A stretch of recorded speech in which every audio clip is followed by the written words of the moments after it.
bonjour à tous, bonjour à toutes, bonjour à ceux en virtuel, les personnes en virtuel, bienvenue. Peut-être qu'il y en a qui viennent de se joindre à nous, donc bienvenue à ce colloque Liberté de jouer. Bienvenue à tout le monde dans la salle. Alors, ça me fait très plaisir d'être ici aujourd'hui. Merci d'ailleurs, Tommy, pour la belle invitation.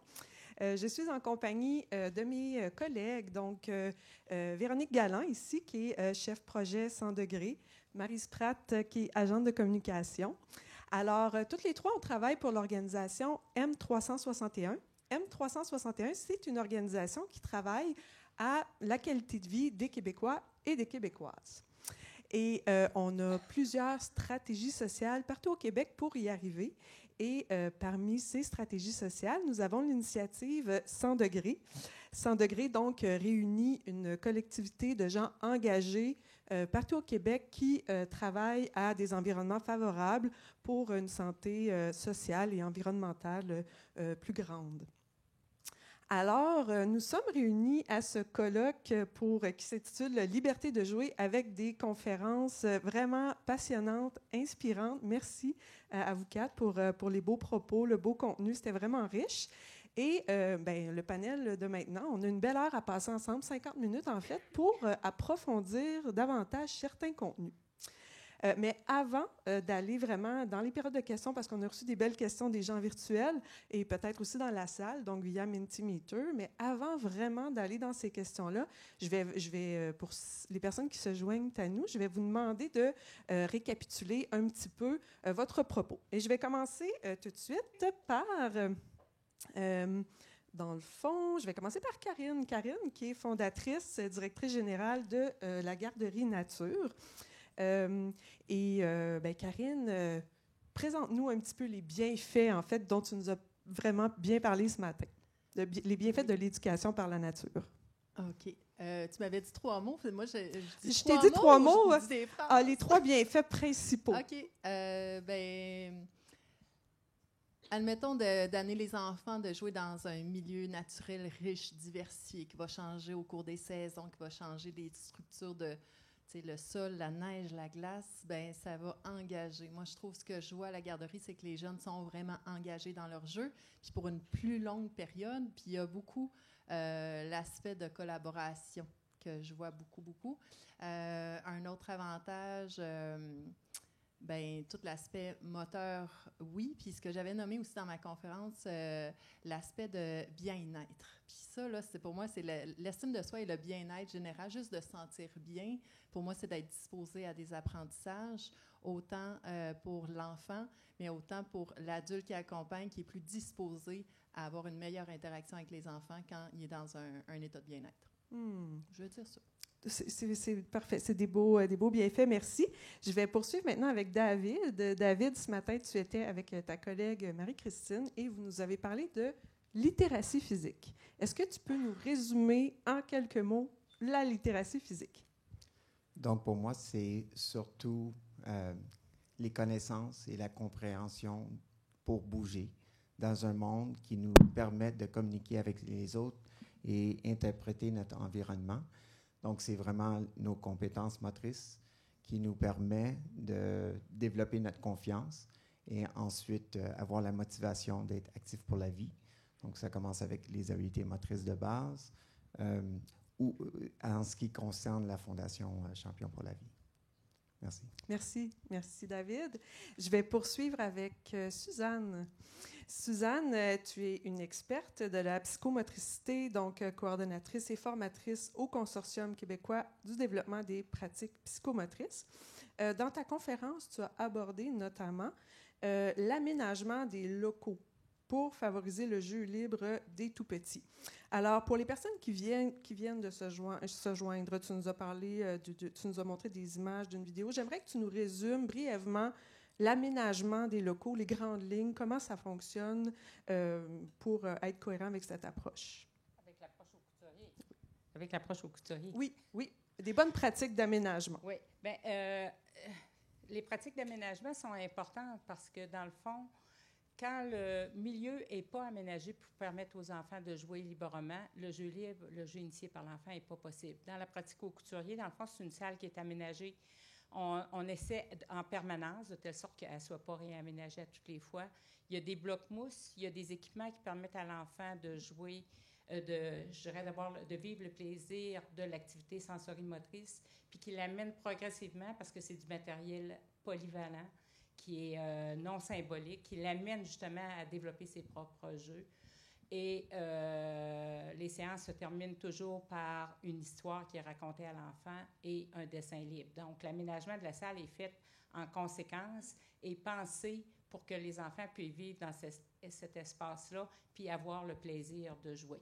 Mais moi, j'insiste quand même que dans les pratiques éducatives ou les pratiques pédagogiques qui favorisent le jeu libre ou le jeu initié par l'enfant, il est important qu'il y ait un adulte dans la salle.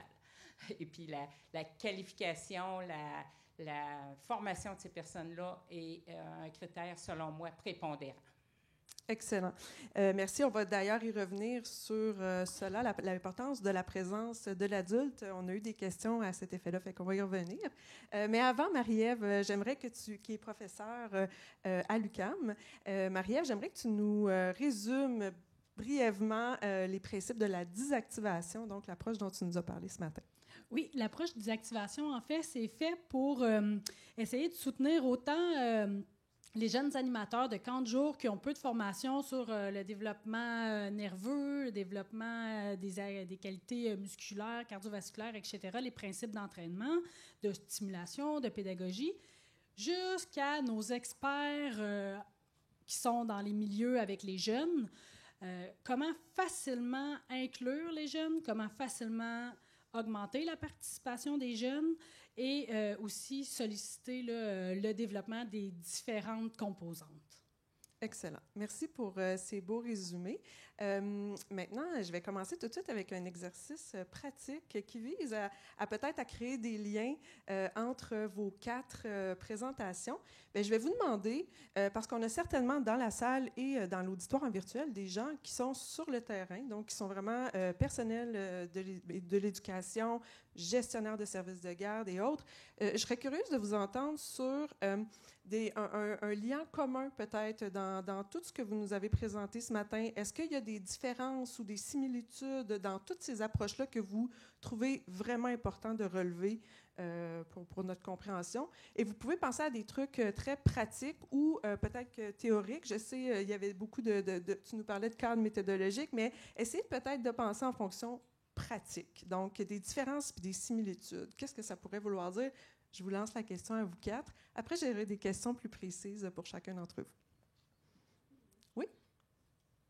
Bien, moi, je pense que ce qui nous rassemble, c'est le respect de la diversité des parcours des enfants, puis de donner de la place au cheminement individuel avec son plein potentiel, avec ses limites temporelles et ponctuelles compte tenu de son parcours de maturation, puis laisser place à la variété des parcours dans le sens qu'il y a des enfants qui ont des tempéraments qui sont plus moteurs, il y en a qui sont plus observateurs, mais chacun a le potentiel de se développer. Merci. Je compléterais. Moi, je trouve ce qui ressort dans les 4, c'est l'estime de soi, là, le respect, mais aussi l'estime de soi. Dans ce parcours-là, est-ce que je vais vivre des victoires? Est-ce que je vais me construire cette estime de soi-là? Puis on en a tellement besoin jusqu'à notre vie adulte que là, je suis devant un stage, devant tout ce monde-là, j'ai besoin de l'estime de moi. C'est tout notre parcours. Puis je trouve de voir la vie, mais à hauteur d'enfant. L'aspect du jeu libre, puis on l'a tous nommé, là, cette liberté-là, on encadre beaucoup moins, mais on supporte le jeu, on supporte les interventions, mais on se met à hauteur d'enfant parce que, je veux dire, de dire, OK, on bricole un pommier, puis les pommes sont rouges, sont vertes, puis sont surtout pas mauves, puis tu sais, mais là tu es en train de brimer plein d'affaires, où lui, là, ça y tente de le faire bien différemment, son bricolage, ou ça y tente de jouer aux œufs de dinosaures, puis nous, là, souvent, on n'est plus très bon pour jouer à ça. Fait que, tu sais, on oublie que ça, c'est un jeu qui est hyper pertinent. On n'est pas les meilleurs outils, des fois, pour aller là où ils ont besoin. Fait que de se mettre à hauteur d'enfant, je trouve que c'est un lien qu'on a dans nos présentations. Tout à fait. Moi, je vois les liens qui sont des différences. Je suis un homme, et puis on est peut-être 5 hommes parmi 35 femmes. Et puis, c'est un milieu très féminin. Et quand j'ai élevé mes enfants avec ma femme, j'ai dit les 2 premières années étaient pour ma femme. Je pouvais faire ce que je voulais, mais je ne pouvais pas nourrir, je pouvais bercer, je pouvais supporter ma femme. Mais les enfants, ce n'est pas avant l'âge de 2 ans et demi, 3 ans qu'ils disaient « Papa, amène-moi dehors, je veux jouer, je veux… » Donc, je pense que c'est sûr que le développement de l'enfant, c'est très important. Et puis, leur donner une libre expression en sécurité, en leur supportant, en ayant des adultes qui vont les guider et que ces adultes-là soient autant des hommes que des femmes. Le bloc qui est très important, c'est ce qui se passe à la maison. Notre première éducation, on le reçoit à la maison. Et puis, le fait qu'on est ici et que Suzanne, je vous ai lu souvent, et puis je vous admire beaucoup pour votre travail sur le cours de votre longue carrière. Et puis, je pense qu'on l'a tout vécu parmi nous. Le fait qu'on est ici et c'est alarmant. On doit faire ce que les enfants ont déjà. Si on les laisse dans les parcs et dans le boisé, si on laisse explorer les enfants en sécurité avec le support et de l'amour, ils vont se développer eux-mêmes. Mais on n'est pas dans une situation aujourd'hui, surtout en ville, avec les tablettes et tout ça, où c'est alarmant ce qui s'en vient. Je pense que c'est Pierre Lavoie qui dit il y a un tsunami qui s'en vient. Puis le tsunami, il est à nos pieds. Puis on voit ce que peut être l'effet de ça. Dans 5 ans, vous croyez dans les Tesla, les autos. Moi, j'étais en Arizona 2 semaines passées et les autos conduisent toutes seules. En 5 ans, Tesla a des robots. Des robots pour amener nos enfants à la garderie. Donc, ce qu'on parle, c'est quelque chose c'est très, très important. C'est la nature humaine. Et puis, on doit être humain pour approcher ces approches. Donc, je suis avec vous. Je suis avec vous aussi. Nos enfants, c'est des êtres humains. Et puis, on doit être humain avec eux. Et puis, ce que vous dites, ce qu'on dit tous, c'est vraiment la vérité. C'est pas des produits qu'on achète. Quand je vois la cour de la CPE, qu'il y a des modules qui ont été vendus là, c'est parce que quelqu'un s'est fait des sous en vendant des choses. T'sais? Et puis, tout le monde, dans tous les modules partout, il y a des maisons en plastique. T'sais? Puis, qu'est-ce que ça fait pour l'environnement et qu'est-ce qu'on fait en créant des environnements comme ça pour les enfants? Il faut vraiment, vous êtes les guerriers et on doit se battre ensemble. Donc, merci David. Marie-Ève, est-ce que toi, tu as relevé un fil conducteur ou une différence parmi… Oui, en fait, c'est très complémentaire. On était beaucoup dans la diversité. En fait, admettons que l'approche des activations permet aussi d'unifier tout ça, d'utiliser les bienfaits de chacune des approches parce qu'il n'y a rien de magique. En fait, c'est vraiment la diversité pour que l'enfant se sente bien. Donc, imaginons, on prend les ballons champions pour la vie, on est dehors, on prend du recyclage, puis là, tout le monde, on transporte des ballons avec nos pieds, des ballons de soccer. OK. Ballon de football, on peut dribbler avec des ballons de football. On peut aussi dribbler avec des cannes, avec des boules de papier, avec des tuyaux. Donc, imaginez les adaptations sensorimotrices qu'on doit faire pour dribbler à travers un parcours, pour apporter tous les accessoires de l'autre côté, mais dans des contextes qui sont inattendus, qui enrichissent le développement moteur. Donc, il y a moyen d'être créatif et d'utiliser toutes les approches et de s'y approprier pour créer des jeux. Donc, je pense que c'est complémentaire, mais ultimement dans le but de soutenir le développement des différents paramètres de l'enfant. La créativité, moi aussi, je l'ai entendu. Merci de nous avoir pointé vers des éléments précis comme ça. Une autre question, le rôle de l'adulte. Donc, on en a parlé. Le colloque s'intitule « Liberté de jouer ». Liberté de jouer, c'est le jeu libre, mais on le sait, ce n'est pas nécessairement de laisser aller les enfants librement. il y a un adulte derrière qui est là pour accompagner, qui est là pour planifier, qui est là pour... est-ce que vous pourriez nous parler un peu du rôle de l'adulte comme accompagnant, avec peut-être une intention éducative, avec quel est son rôle dans le jeu libre? Bien, pour moi, il y a 2 rôles. D'un, d'être capable d'encadrer les enfants, ça veut dire leur faire respecter la loi humaine. La loi humaine, c'est qu'on peut vivre, mais on ne peut pas faire mal aux autres, puis on ne peut pas se faire mal à soi-même. Donc, on doit être responsable de soi. Puis ça, je pense que responsabiliser les enfants dans leur sécurité, les faire réfléchir, ça faisait partie aussi des points communs. Ça fait partie du rôle de l'adulte. Puis être un partenaire de jeu, là, c'est pas un directeur de jeu ou une directrice de jeu. C'est quelqu'un qui accepte de se mettre au niveau, à la hauteur de l'enfant, puis de partir de où il est, dans son parcours à lui, dans son imagination à lui, pour l'aider à progresser et à avancer. Donc, être partenaire, c'est se mettre à côté de l'enfant à sa hauteur, puis être capable de l'écouter, de l'observer, parce que les enfants ne disent pas avec des mots. Les jeunes enfants, entre autres, ils ne disent pas avec des mots ce qu'ils ont besoin. Ils le disent avec leur comportement et avec leur jeu. C'est les enfants qui jouent au chien, puis il y en a une qui est toujours la maman chien, puis il y en a un qui est toujours le bébé chien. Ils nous disent quelque chose de leur vie quand on les regarde jouer. Donc, c'est important que les adultes, comment je dirais, puis c'est le plaisir de vivre avec l'enfant, c'est d'être à l'écoute des enfants dans ce qu'ils sont et se mettre à leur hauteur comme partenaire. Merci. Est-ce que vous voulez compléter? Il faut que les adultes soient des adultes, premièrement, avec un plan derrière tout ça. Et puis, il faut que les adultes soient compétents et connaissants. Et si on est connaissant que les enfants ont toute la sagesse pour se développer et leur encadrer en sécurité, je pense que c'est ça qui nous...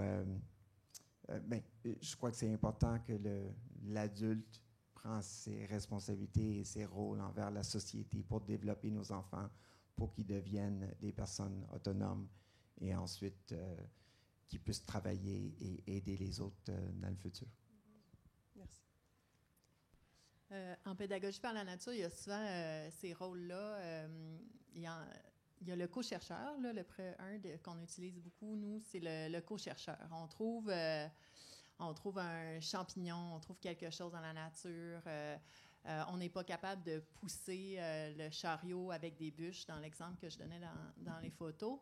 Ça ne sera pas dire, bon, ben là, tu n'es pas assez fort, fait que va chercher tes 2 enfants, puis je pense qu'à 3, vous allez être correct. En pédagogie par la nature, ça va être plutôt être des questions ouvertes, de dire, qu'est-ce qu'on peut faire? Tu sais, t'es pas assez... à 2, on n'est pas capable. Qu'est-ce qu'on pourrait faire? Fait que nous, on est co-chercheurs avec eux. On est en train de se développer puis de juste poser des questions ouvertes. Puis là, c'est eux qui vont toutes trouver leur solution. Fait que ça, c'est co-chercheur. Même chose pour les plantes, là. J'arrive pas à mon gros savoir, ça, c'est un bolet commun. Non, c'est comme pas mal plus. C'est quoi ce champignon-là? C'est quoi sa texture? Je pense, t'as-tu vu, il y a un livre à la garderie, on pourrait aller le chercher. Demain, on va revenir, on va l'identifier, etc. Après, il y a le co-joueur. Co-joueur, ça va être justement, on voyait au couturier la vidéo qu'on voyait, la professeure, il y avait des moments qu'elle jouait avec eux, qu'elle retenait les blocs de mousse.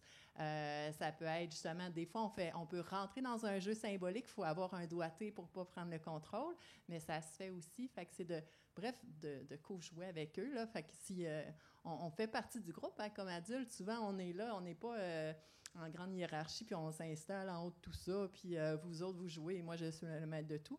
Fait que ça aide beaucoup au sentiment d'appartenance, puis la relation aussi quand on joue avec eux.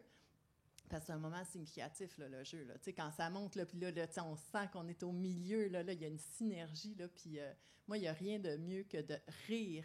Je ne sais pas si ça vous est déjà arrivé, là, dépendant des contextes, mais de rire aux éclats avec un enfant.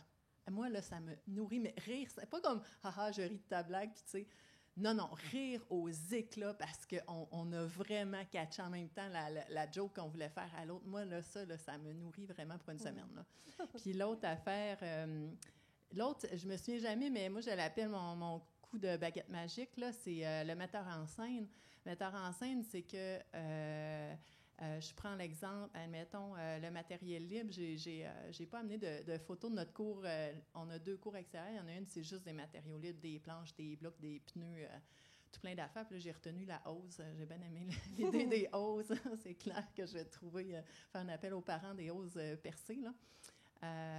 Fait qu'on a tout ça, mais ça pourrait très bien être le metteur en scène avant que tu amènes ton groupe dehors, de débarquer avec 3 bacs ou du nouveau matériel, tu fais juste le laisser là, puis tu sors ton groupe. Tu n'as rien d'autre à dire, mais ton intervention, elle est précieuse parce que tu as insufflé vraiment le contexte, puis là, les enfants, ils partent pour 1 heure dans leur jeu, là.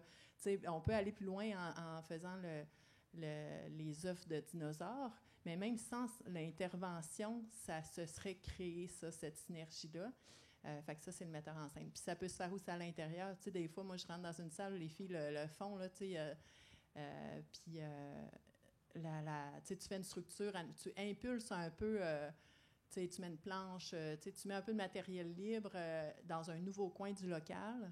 Puis le lendemain, ben, quand tu réouvres ton local avec les enfants, ben naturellement, ils vont être attirés puis ils vont comme continuer. Fait que ça, c'est le metteur en scène. C'est très pratique. J'aime bien ce petit C'est bien, rôle-là c'est magique. très, oui, Ouais, c'est la très baguette concret. magique. Vous avez même des noms pour Ouais. ces rôles-là, comme Ouais. metteur en scène. Ouais, c'est très imagé. Merci. Ouais. Est-ce que vous avez autre sur les rôles de l'adulte, l'accompagnement? Est-ce que vous voulez ajouter quelque chose? Ben, en fait, il y a l'expression « ça prend un village pour élever un enfant ». Donc, dépendamment quelle posture que vous avez comme adulte avec l'enfant, est-ce que vous êtes un parent? Est-ce que vous êtes un entraîneur de gymnastique avec les tout-petits? Est-ce que vous êtes dans un CPE? Est-ce que vous êtes... Donc, il ne faut pas avoir de culpabilité. Il faut juste continuer. Donc, c'est normal que si vous êtes un entraîneur de gymnastique, on n'est pas en train de vous dire « vous n'êtes pas dehors dans la nature, c'est pas bon, votre enfant ne se développera pas ». Donc, je veux juste être sûr que le message global est de varier, mais vous pouvez aussi aller faire des éléments de gymnastique dehors. On manque de plateaux. Donc, dans les plateaux sportifs, admettons, on pourrait faire une journée à l'intérieur, puis une journée à l'extérieur, dans le gazon, à faire des roulades. Donc, il faut être créatif puis essayer d'optimiser là, les différents contextes de jeu pour pouvoir faire varier le plus possible l'expérience des enfants. Puis peut-être, est-ce qu'il y a une avec tous les noms que tu as nommés, est-ce que c'est une approche, pas une approche, est-ce qu'il y a un auteur qui a déjà nommé ça ou c'est ton expertise sur le terrain? Non, bien, il y a plusieurs recherches là, qui sont concentrées là-dessus. Puis, tu sais, ça fait partie des principes, dans le fond, ces différents types de positions que l'adulte va prendre auprès des enfants. Puis, non, c'est ça, il y a des cadres de référence, puis il y a beaucoup de recherches qui ont été mis là-dessus. Puis il y en a un autre que j'oublie le nom. Là, j'en ai nommé 3, je sais qu'il y en a un autre, là, mais c'est plus une position, tu sais, des fois, il faut prendre le leadership, là. Mm-hmm. Fait que, ouais, c'est ça. De guide ou de... Ouais. Bon, oui. Mais il y a, admettons, quelqu'un qui ne connaît pas la pédagogie par la nature, parce que la QCPA, qui est l'Association des CPA du Québec, là, ils ont développé un visuel très, très accessible. Tu sais, on comme résumé, mettons, des grands principes, mais sur... tu sais, c'est très joli, là. C'est des dessins, puis ils ont vraiment juste les mots-clés. Fait que quelqu'un qui voudrait juste s'imprimer ça, c'est 8 pages. Puis il faudrait comme taper AQCPE, les 8 principes de la pédagogie par la nature. Puis on essaiera. Parce qu'on va vous donner, je te faisais dire pour qu'on puisse vous donner ces références-là aussi. Là. Oui. Ben, il y a le cadre de référence à Alex, mais ça serait dans le même site web, là, dans la même place. Là. C'est comme un pastel vert. Là, on s'assurera que la ressource en question est dans les ressources que vous aurez à la fin via le code QR. OK? Donc, ben, parfait. Merci. Je vais poursuivre.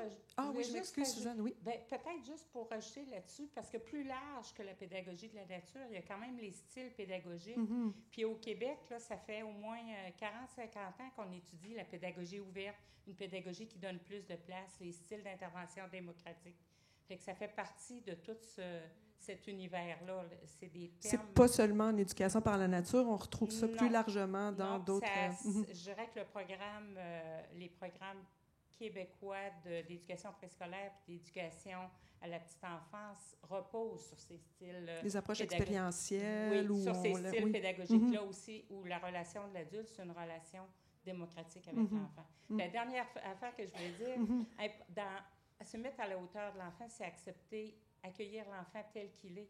Puis je veux juste dire qu'il arrive des fois que les enfants, par exemple, vont jouer au chien pendant 6 mois, puis Puis on voudrait qu'ils fassent d'autres choses, mais ils ont besoin de jouer aux chiens. Puis parce que quand ils jouent aux chiens, ils développent toutes sortes d'affaires. Entre autres, des fois, ils reculent dans les habiletés. Ils ont besoin de remarcher à quatre pattes, de ramper pour consolider des habiletés où ils seraient rendus en principe, mais qui ne sont pas encore, je dirais, intégrés. On ne voit pas ça comme de la régression, dans le fond. Exact. Ça fait partie du jeu normal de l'enfant, puis on appelle ça des processus de réassurance qui contribuent au sentiment de compétence. Fait que ça aussi, il faut accepter ça, parce que des fois, on les veut ailleurs que où ils sont rendus. Qui avance plus vite, oui. Merci beaucoup. David, je vais y aller. On a reçu des questions du public. Je voudrais vraiment laisser la place aux questions super intéressantes qu'on a reçues. Il y a une question qui s'adresse à toi. Donc, tu as vraiment parlé de la délicieuse incertitude. Tu avais beaucoup d'intérêt pour le concept. Dans le fond, la question, elle est intéressante aussi avec le rôle de l'adulte. C'est la suivante. Peut-être parfois, cette délicieuse incertitude-là, elle devrait être pour l'adulte qui accompagne, pas seulement pour l'enfant. Totalement. Et j'ai appris douce incertitude, que j'aime beaucoup aussi. Moi, je suis toujours en phase délicieuse, douce incertitude personnellement. Donc, je me pousse à tous les jours pour apprendre, pour me dépasser, pour être le meilleur que je peux être dans tous mes rôles, comme père, comme mari, comme enseignant, comme personne. Et puis, 100%. Donc, en montrant notre vulnérabilité devant les enfants, on leur permet aussi d'être vulnérables.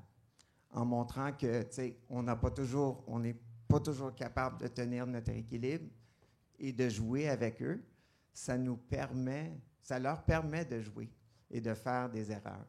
Tu sais, parce que l'incertitude, c'est ça se peut qu'on ne réussit pas. Et puis, si on ne réussit pas, mais ce n'est pas grave, on se relève et on en recommence. Donc, si on se permet de faire ça devant les enfants, devant nos pères, devant les autres, mais les enfants vont le faire aussi. Rendu à un certain âge, l'âge de la raison ou l'âge de la... Si on peut, j'ai beaucoup appris et apprécié. Parce qu'on bouge pour apprendre, on apprend en bougeant et on se développe, oui, en bougeant. Donc, ça dépend. Merci. Merci. J'ai une question qui s'adresse maintenant à Karine. Karine, dis-nous, c'est une question qui doit être quand même récurrente. Comment les risques sont gérés? On parle de jeux risqués de plus en plus. Il y a l'Association canadienne de pédiatrie qui a émis une directive récemment à l'effet que les jeux risqués avaient finalement plus de bénéfices que de désavantages. Tu nous en as parlé un petit peu dans ta présentation, mais quand même, là, on parle, la question, c'est plus les risques, tu sais, il y a des parents, il y a la municipalité. Comment c'est géré, ces risques-là? Pas nécessairement seulement l'enfant. Déjà, premièrement, effectivement, je pense que la première étape, c'est d'expliquer la démarche aux parents avant l'inscription, qu'ils puissent comprendre pourquoi, c'est quoi un risque, puis pourquoi est-ce qu'on en fait prendre aux enfants. Là, c'est pas juste parce que c'est un mot cool, là. Il y a vraiment des bienfaits. Fait que d'expliquer la démarche, puis qu'ils soient partenaires, parce que dans le mot risque, il y a aussi la possibilité qu'il se blesse, là, l'enfant. Même si j'ai dit qu'on n'a pas eu... tu sais, les seules affaires qui est arrivée, là, c'est un accident, bras cassé au parc municipal, là. Tu sais, des fois, il y en a un pas loin, puis des fois, ils font une sortie là. Après, une dans un sentier à l'Halloween, puis c'était sa grand-mère qui tenait le bras. Tu sais, des affaires là, anodines. Là, tu sais, autant qu'ils grimpent dans les arbres, puis tu sais, ils font des affaires, des fois, tu dis, OK, ils sont vraiment dans leur zone de délicieuse incertitude. Là. Mais les accidents, c'était vraiment comme au couturier qu'elle a dit, des fois, il se tape ses murs, mais il pourrait être dans le cours d'école. Là. Fait que, mais bref, communiquer aux parents par écrit, c'est quoi les risques? Puis qui s'engage dans le sens que lui aussi, il est engagé dans cette démarche-là. Puis ensuite de ça, il y a toute la formation à l'équipe puis toute la structure qu'on met en place parce que advenant qu'il y a un accident qui serait plus grave, ou des fois, c'est bénin, c'est juste, OK, je suis quand même à une distance de la garderie, mais j'ai un enfant qui a vraiment froid aux pieds, tu sais, puis que là, il se désorganise, bien, ça peut vite tourner à une situation beaucoup plus risquée. Fait que, tu sais, comme par exemple, chez nous, il y a un poste qui s'appelle la logisticienne. On a quelqu'un à l'année, payé à l'année, à temps plein, pour juste être en aide aux groupes qui sont en forêt instantanément, tout le temps. Puis il y a tout le temps des besoins. Fait que nous, c'est ce poste-là qui est comme central chez nous pour assurer la sécurité ici. Moi, ils ne peuvent pas aller en forêt si moi ou une logisticienne, si on n'est pas là, personne ne va en forêt. C'est coulé dans le béton, là. Parce que s'il arrive quoi que ce soit, ben moi, je pars à courir, puis en 3 minutes, je suis devant toi, je suis en train de gérer le groupe, gérer l'enfant ou quoi que ce soit.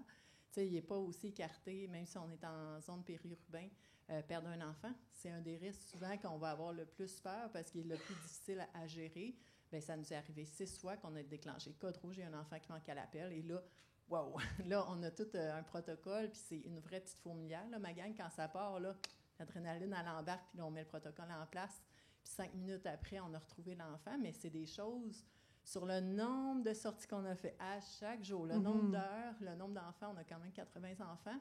C'est arrivé 6 fois, tu sais. Mais ces 6 fois-là, tu veux savoir quoi faire. Oui. Tu sais, c'est ça. Fait que c'est ça. Fait que c'est... Puis aussi, l'adulte qui est là peut aussi intervenir puis dire, bien là, je comprends que tu vas aller plus haut dans l'arbre, mais là, moi, je suis pas confortable. Fait que l'adulte peut aussi intervenir. Mané, parce que je veux quand même qu'ils aient leur feeling, là, tu sais, parce que ça se tranche pas noir ou blanc, là, la gestion des risques. Fait que là, elle peut dire, bien, là, moi, je suis pas confortable, je sais peut-être, mais moi, je suis remplaçante, je te vois pas assez souvent. Pour aujourd'hui, ça va être assez. Fait que ça, je leur donne cette latitude-là, puis je pense qu'elle est importante. Parce que si on vient à catégoriser, faut qu'il y ait un jugement humain là, en arrière de ça. Il ne faut pas que ce soit une Tesla qui décide, là, parce que là, ça peut faire peur. Fait que c'est ça. C'est multi, tu sais, il faut intervenir sur plusieurs plans, là. Ouais, exact. Excellent. Suzanne, je voyais que, est-ce que tu voulais compléter? Non, parfait. Non, je trouve ça extraordinaire. Oui, moi aussi. Parfait, merci. Je poursuis avec une autre question du public. Suzanne, qui s'adresse à toi. Est-ce que tu pourrais expliquer davantage... Ah, ça, c'est intéressant comme question, c'est très concret, mais tu nous as parlé donc de l'approche, j'ai oublié le nom, au couturier. Et donc, dans cette approche-là, ça se termine par une activité de dessin. Alors, pourquoi? Parce que, dans le fond, comme je l'ai expliqué, le parcours de maturation de l'enfant, c'est qu'il agit, il pense en agissant et il arrive à penser sans agir. Donc, chaque séance est construite pour permettre à l'enfant de faire ce parcours de maturation-là à son propre rythme. Et quand les enfants sont plus désorganisés, on va avoir une séance un peu plus structurée, mais le dessin, à la fin, c'est une manière d'amener l'enfant dans un geste qui est moteur simple, à exprimer quelque chose là où il est rendu. Fait que vous comprenez que jusqu'à 3 ans et demi, ce qu'ils font, c'est des gribouillis. Puis c'est correct, ils laissent des traces, puis ils découvrent le principe de la trace sur la feuille. Et tranquillement, pas vite, on voit le dessin de personnage apparaître, puis on voit l'espace s'organiser autour du personnage. Puis c'est des dessins courts avec un seul crayon. Ça prend 5 minutes. Et on demande à quelques enfants dans le groupe, à chaque séance, de nous raconter son dessin, de nous parler de son dessin. Même quand ils sont petits, on écoute ce que l'enfant a à dire, on l'écrit derrière, puis ça sert de mouvement vers l'apprentissage de la lecture. C'est comme un éveil à la lecture et à l'écriture. Mais c'est fait dans la relation à l'adulte, sans obligation, juste dans l'écoute de ce que l'enfant dit, on le réécrit. Puis souvent, l'enfant prend son doigt vers 4 ans, là, puis même s'il ne reconnaît pas les mots, il redit ce qu'il a dit.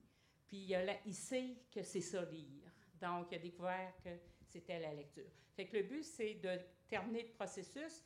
Puis plus les enfants sont jeunes, bien, c'est sûr qu'en bas de 3 ans, on laisse plutôt soit un grand carton ou un tableau au mur où les enfants peuvent aller laisser des traces.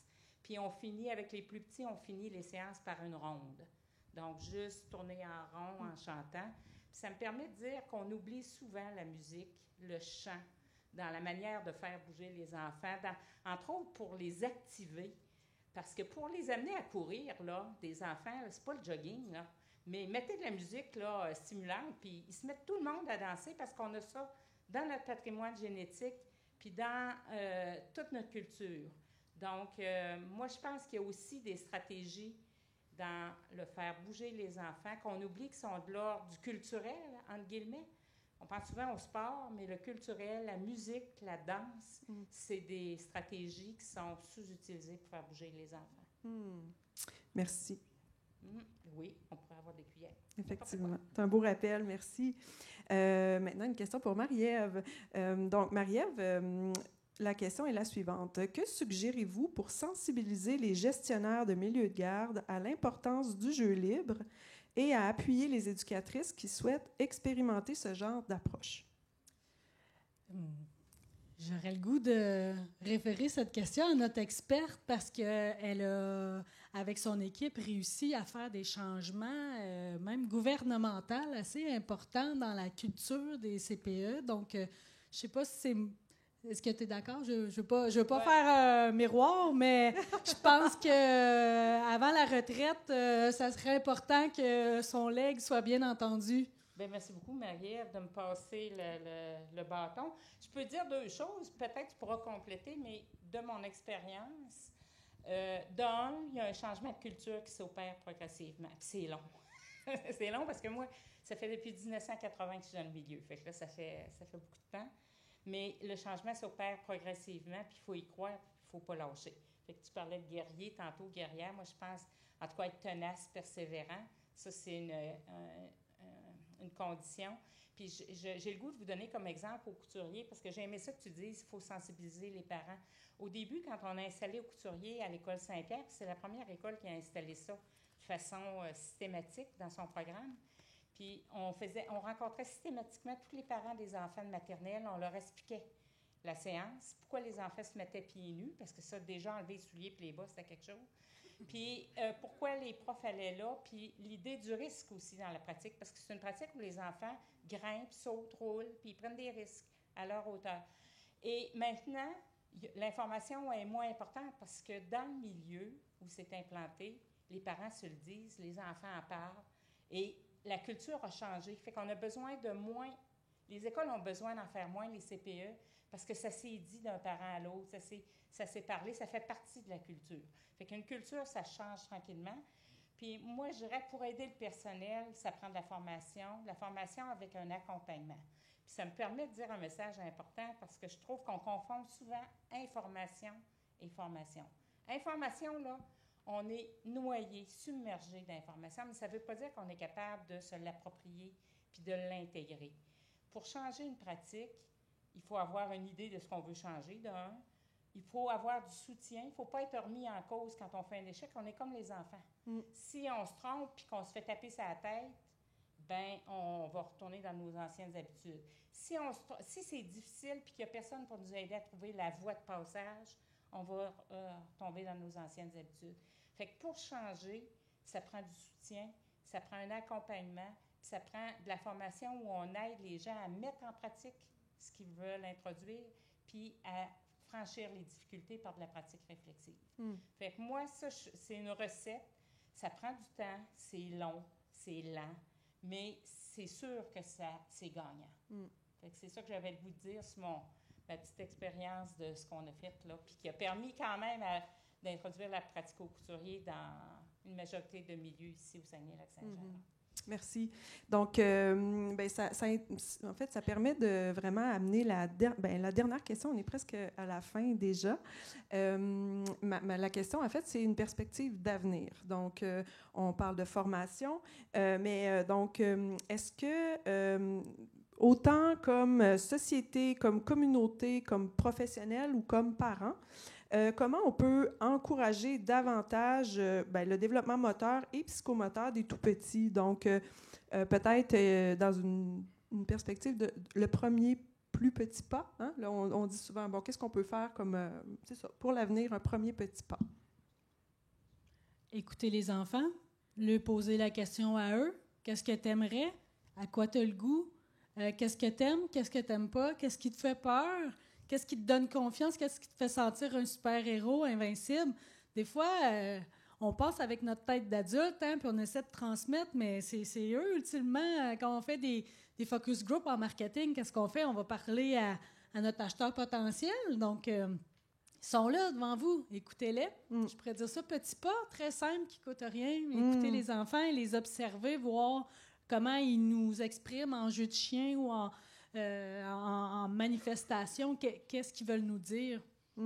Merci. Oui, être à l'écoute des enfants. La formation, Suzanne, est-ce qu'il y a autre chose qu'on pourrait faire? Bien, moi, je dirais collaborer, travailler ensemble. Puis ça, je pense, les réseaux de formation, les réseaux où les enfants sont accueillis, ça peut être dans les maisons d'éducation, mais les municipalités, les organismes de loisirs ont beaucoup à faire. Puis souvent, l'expertise ne passe pas d'un milieu à l'autre, l'échange de solutions ne passe pas d'un milieu à l'autre. Fait que moi, je dirais avoir des approches écosystémiques ensemble, à l'échelle locale, en premier, à l'échelle des individus, proches du monde. Parce que c'est les gens qui vivent avec les enfants, puis on est des personnes avant d'être des systèmes. Et moi, je dirais favoriser tous les liens de collaboration. Merci. Karine? Toi, tu as une approche... le premier pas... moi, j'ai beaucoup aimé ton intervention de leur poser la question.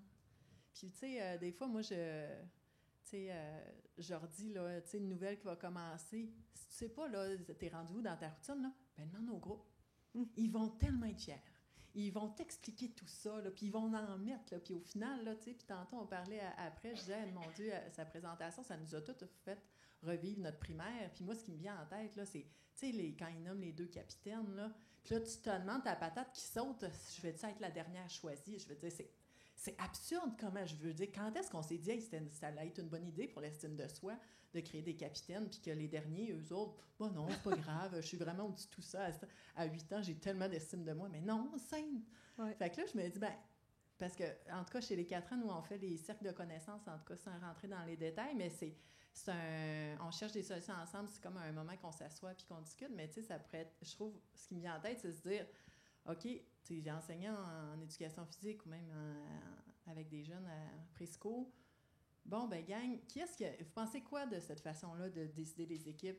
Vous sentez comment? Est-ce que vous aimez ça avec les derniers? Peu importe, là, t'animes ça. Puis de dire, maintenant, cette année, comment est-ce qu'on pourrait choisir les équipes? Juste ça, là, ça serait, tu sais... Puis là, ils sont engagés aussi avec le prof. Il y a un sentiment d'équipe, là. Bon, ça, je rebondissais, mais... puis la question, c'était vers l'avenir. Hein? Perspective d'avenir. Moi, je dis tout le temps, allez-y, premier pas, tu sais, je veux dire, tu garoches 2 pneus dans ta course, c'est déjà ça, tu sais, d'y aller, faire un pas. Je trouve que là où on est rendu, tu sais, on est au début du tsunami. Mané, là, moi, c'est cette énergie-là de feu que j'avais quand je fondais la garderie. C'est qu'on n'a plus le temps de ne pas agir. Moi, là, dans la vie, là, si c'est pas la garderie, je vais partir autre chose. Il y a tellement d'affaires qu'il faut améliorer. Fait que je trouve qu'on a plus ce luxe-là de ne pas agir. Fait que s'il y a quelque chose que vous avez trouvé cool dans une des conférences, changez une affaire, mais faites de quoi? Passons à l'action. Moi, là, d'en parler là, pendant, là, faire des colloques, puis juste parler de ça, puis là, on parle là, puis là, on se trouve bien bon. Non. Là, puis on parle à des convaincus, là, souvent, c'est ça. Mais là, il faut passer de l'action, de l'intellect à l'action, tu sais. Fait que si vous êtes éducatrice, faites de quoi dans votre salle? Tu sais, au niveau de la gestion, au niveau de prof au primaire, je ne sais pas c'est qui tout le monde dans la salle, mais faites une action, là, pour mettre l'engrenage en mouvement. Parce que là, si on voit ça big, puis c'était donc bien intéressant, puis on fait rien, bien c'est là que ça se dilue, puis la société là, a besoin d'humains qui sont bien. Puis une autre affaire que je dirais, c'est qu'il faut que ça passe par nous. Tu sais, la pédagogie par la nature, admettons dans mon contexte, ça va être dans chacun, tu sais, que ce soit au couturier, si la personne qui est là, il croit pas, ou, tu sais, elle prend pas soin de sa personne, de son...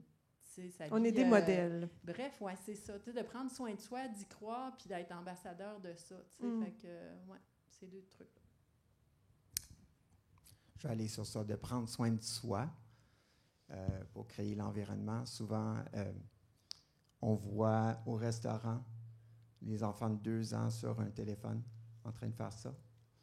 Puis les parents ne font pas la tâche de communiquer, Là, c'est le temps de manger, de parler, de prendre le temps de parler avec leurs enfants. Bien sûr, il faut les écouter, mais si on les écoute aujourd'hui, ils vont nous dire « Je veux le téléphone, je veux le téléphone ». Ça dépend de ce qu'on met devant eux et ce qu'on fait. Est-ce qu'on les amène dehors avec nous? Et l'éducation commence à la maison. Donc, le premier pas, c'est à la maison pour moi. Si on pourrait donner un cours aux parents, à être parents, et dire, c'est comme avoir une licence. Est-ce qu'on préfère donner des cours pour quelqu'un qui va apprendre à conduire, mais on ne peut pas donner des cours aux personnes à être un parent? Quel outil avoir comme parent? Et on s'entend dans une société avec tous les outils qu'on a, les infrastructures, les programmes, le programme de la santé ou la gestion de la malsanté. Qu'est-ce qu'on veut comme société? On veut de la santé, on veut connexion. On veut être près de nos enfants. On veut les voir développer à leur saveur, sur leur parcours. Bien sûr, je peux être ici pour dire, mais développons la motricité pour qu'ils deviennent confiants et compétents et tout ça, mais ça ne veut rien dire. À moins qu'on ait l'esprit d'élever nos enfants de façon qu'ils deviennent des adultes, mais ça commence par nous. Ça commence par nos choix comme adultes et notre choix comme société. Qu'est-ce qu'on met devant nos enfants? C'est sûrement pas les téléphones qu'ils ont besoin. C'est sûrement pas, ils ont besoin de la nature. Ils ont besoin des vraies connexions. Ils ont besoin de quelque chose. Ils ont besoin des hommes et des femmes pour les élever et tout genre. Quel beau mot de la fin. Quel beau mot de la fin. Merci. Un appel à l'action. Merci. C'est le temps qu'on disposait pour les belles discussions qu'on a eues. Merci beaucoup d'avoir partagé, d'avoir pris le temps de nous expliquer pour la richesse de vos belles approches. Merci à l'auditoire. Merci à vous en virtuel et en présentiel. Pour toutes les ressources, merci évidemment à l'Observatoire du développement moteur et psychomoteur 0-18 ans d'avoir organisé ce beau colloque « Liberté de jouer ». Les ressources dont il a été question aujourd'hui seront disponibles via un code QR, donc vous allez le voir apparaître à l'écran.